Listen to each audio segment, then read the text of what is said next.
Welcome to another episode of FML, and today we are going to be changing out the seatbelts. Also, if you're wondering, it is super windy outside. That's why we're recorded in the back seat, and it's still kind of chilly.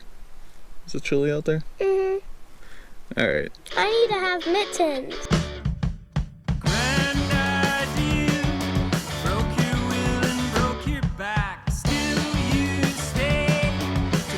So I was able to go to the junkyard yesterday, and oddly enough, they actually had a wagon there. It had a tailgate, it had a little bit of rust on it, but I got to repaint it, so it should be okay. They had a bumper, but the way the junkyard threw the car on the ground, it broke the bumper, so that sucks for me. But it'll have my cross member and stuff like that, and my hatch. So let's get started here. I'm going to attempt to cut seatbelts with some scissors, so it should be fun. You've always seemed insane to me. Now it's got you real. So here's what I got at the junkyard yesterday. I got passenger and driver side. They're still good.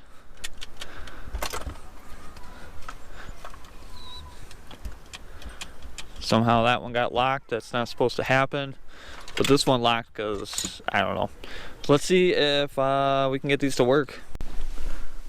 Alright, so here is the seatbelt mechanism. I'm feeling really silly right now because I took this all apart. And basically I just took all this piece off of here, and it's actually a pretty simple setup. And this cover is on top. What I did notice is this ball bearing. The seatbelt will automatically unlock when the seatbelt assembly is level to the car. And I didn't have to take anything apart. I would just have to put it in the car like it normally is, and the seatbelt comes loose. So if you guys are doing this, that's what's going on. Please take care. I'm not a professional. For the next part, we're gonna take these panels off. I'm gonna remove these third row seats here and take that off. Take that off. Help if you guys saw what I was pointing at, and we will get the seatbelts out. Has opened up its mouth and swallowed you. You've always seemed insane.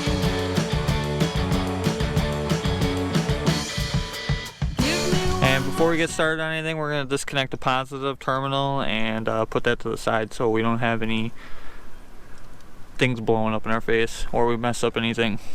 And for the next trick, we are going to use some scissors to cut these. Hopefully it'll get through. The reason why I'm cutting them is there's a lot of tension in this, and I don't want to mess up the bolt that's down there. So let's see what happens.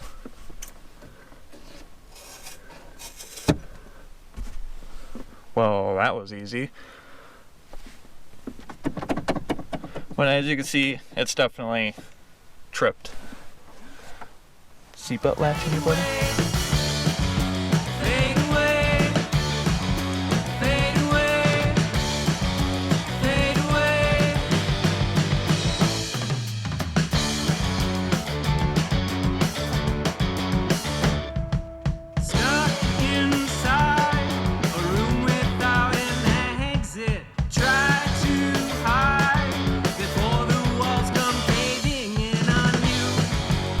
Alright, update.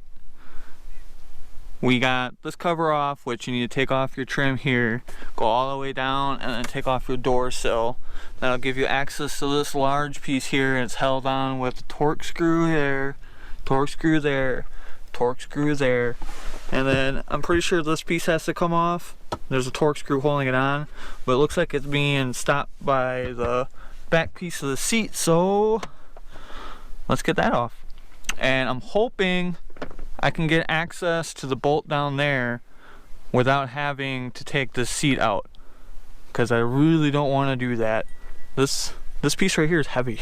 Alright, so the one at the junkyard, the seats were all removed, so what I ended up doing was taking this off, and these are held on with two 13mm bolts, so that'll take that assembly off. And now that will give us access to move this freely, and we don't have to take it all the way out. We just got some more bolts down here. Let's see if we can get in there. So what we'll have is one T45 screw right there, and we're gonna have 4 T30 screws holding a bracket that holds that on, and then up here we're gonna have 2 13mm nuts, and then that'll pop off, and then we can get our seatbelt back on. All right. What I've done is I put the seat up so I can gain access to the bottom part of the seatbelt. Basically, I'm going to be lifting this piece up to get this harder, longer section here off. And as for the bottom of the seatbelt, it is held on with a T45 bolt. And when installing, mind the notch. Has opened up its mouth and swallowed you. You've always seemed insane. Give me one more chance before you fade away. I don't ever want you to fade away. Fade away. Fade away. So in order to do this job, I said earlier that you got to take all this stuff off. You don't have to. I took off this up to here, and then this kind of peeled back. And to get to the seatbelt bolts right here. So you don't have to take all this stuff off. Save yourself a couple minutes. I did notice that this belt buckle over here is broken, so I'm gonna head up to the junkyard again and grab that.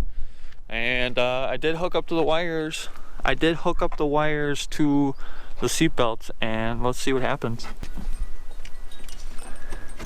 They do not give you, well, they didn't pop. Let's see if the airbag pops.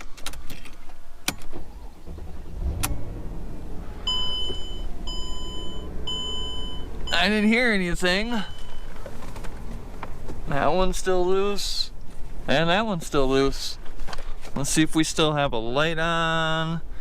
Yeah, headlight cornering. SRS. So we'll take it out to Bob's and see if he can reset the control module. Otherwise I'll have to send it in or take it to Mercedes and see if they can do it for me.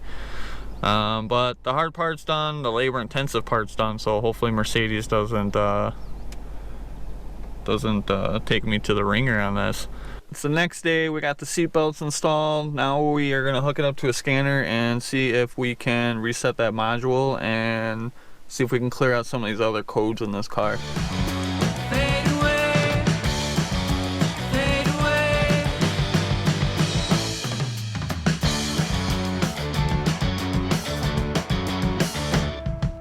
Stuck inside a room without an exit. Try to hide before the walls come caving in on you. You've always seemed insane. Alright, so there are all of our codes. Only a few. So we got the motor's good, transmission's good, stability's got 4 faults, airbags got 4 faults, instrument cluster's got 4 faults, brake, you guys get the idea. Heated steering wheel has a fault. 2 of them. Alright, let's go to the airbag. Control module is bad. And then our rear seat belts are an issue. Voltage, I want to guess this code is from when the battery was bad. Well, we weren't able to get that module reprogrammed with the scanner. We might be a bit of a learning curve there. I'm gonna do a little bit of research on it. Otherwise, I'll give Mercedes a call and get that all fixed up. I also see a thing for weight systems, so I'm assuming that's why the passenger side airbag's not working. We got a code for the airmatic system that didn't clear out. That's for the left strut, and that looks like that's the new one, so I don't know if they need to program that in or not, but we'll figure that out. It's holding air, so we got that going for us. Thanks guys for watching. Remember to keep making financial mistakes.